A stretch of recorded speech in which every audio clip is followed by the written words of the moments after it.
বিদেশি নামি দামি নাস্তা কম খরচে বাসায় বানিয়ে নিতে পারবেন। ঈদের ডেজার্ট টেবিলের পাশাপাশি এই রেসিপিটা রাখবেন, দেখবেন নিমিষে আপনার গেস্টরা শেষ করে ফেলবে। এই রেসিপিতে যে উপকরণগুলো ব্যবহার করব সেগুলো হাতের নাগালে কিনতে পাওয়া যায়। আশা করছি আমার মূল রেসিপি ভালো লাগবে।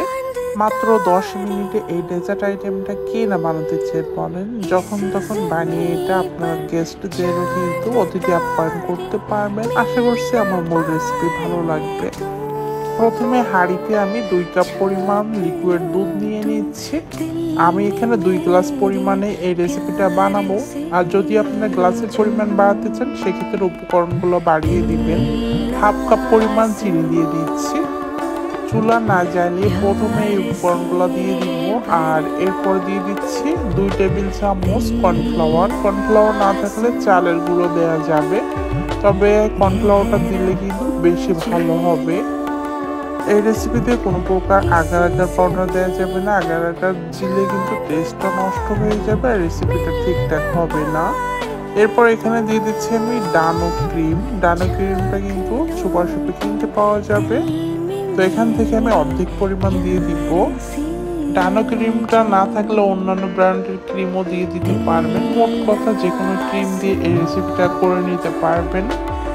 ক্রিম দেওয়া হয়ে গেলে আমি একটা হ্যান্ড উইক্স দিয়ে একটু মিশিয়ে নিব। আর এখানে সামান্য পরিমাণে একটু লবণ দিয়ে দিব।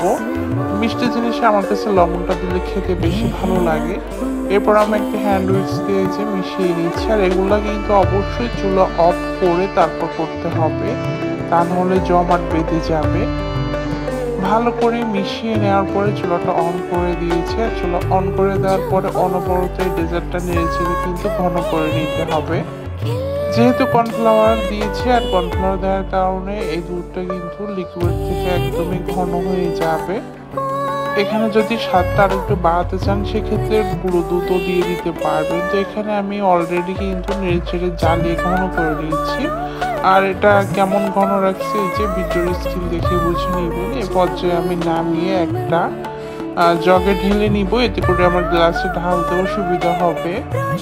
এর থেকে বেশি ঘন করলে কিন্তু একদমই জমাট বেঁধে যাবে। আর এই ডেজার্টটা যেটাতেই পরিবেশন করবেন অবশ্যই গরম গরম অবস্থা ঢেলে নিতে হবে, কারণ ঠান্ডা হয়ে গেলে এটা একদমই জমাট বেঁধে যাবে। তো আমি 2টা গ্লাসে নিয়ে নিচ্ছি। আমি যতটুকু পরিমাণে নিয়েছি 2টা গ্লাসে ঠিকঠাক হবে। এখন এটা আমি এক পাশে কিন্তু রেখে দিব ঠান্ডা হওয়ার জন্য। আর এটা অবশ্যই ঠান্ডা করে তারপরে আমি অন্য একটা চুলায় 1/2 কাপ পরিমাণ চিনি, 1/2 কাপ পরিমাণ পানি দিয়ে এখন জ্বালিয়ে ঘন করে নিব বা একটা সিরাপ রেডি করে নিব। এরপর আমি দিয়ে দিচ্ছি এখানে একটু food colour, red food colour. এই রেসিপিতে লাল রংটা ব্যবহার করা হয়েছিল আর এটা কিন্তু খাবার রং। সেই সাথে একটু গোলাপ জল দিয়ে দিচ্ছি। গোলাপ জলটা কিন্তু ফ্লেভারটা অনেক বেশি মানে শাহি শাহি একটা ফ্লেভার নিয়ে আসবে। তা আমি এই চিনিটা একদমই ঘন করে নিব, মানে আঠালো হয়ে যাবে, ঠিক এ পর্যায়ে নামিয়ে নিব। আর এই সুগার সিরাপটা ঠান্ডা হয়ে গেলে তারপর গ্লাসে ঢালবেন। আমি কিন্তু গরম গরম অবস্থায় ঢেলেছি, এই যে নামিয়ে নিয়েছি। নামিয়ে কিন্তু সোজা আমি গরম গরম ঠান্ডা এই যে দুধের লিকুইডের উপর দিয়ে দিচ্ছি।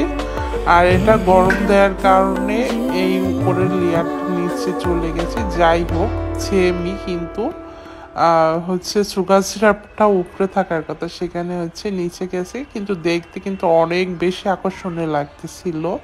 আমি যে উপকরণগুলো নিয়েছি এখানে 2টা গ্লাসে কিন্তু ঠিকঠাক ভাবে হবে। এখন আমি একটু বাদাম কুচি দিয়ে দিচ্ছি। আমি এখানে পেস্তা বাদামটাই নিয়েছি। এখানে আমার ডেজার্টটা কিন্তু রেডি হয়ে গেছে। আর এই ডেজার্টটা ঠান্ডা ঠান্ডা খেতে বেশি ভালো লাগবে। ঈদের সময় বিভিন্ন ঝাল আইটেম বা বিরিয়ানি পোলাও খাওয়ার পরে এই ধরনের ডেজার্টগুলো গেস্টদের সামনে থাকলে কিন্তু তারা নিমিষে শেষ করে ফেলবে এবং আপনার প্রশংসা করবেই। আশা করছি আমার রেসিপি ভালো লাগবে। ভালো লাগলে অবশ্যই বেশি বেশি করে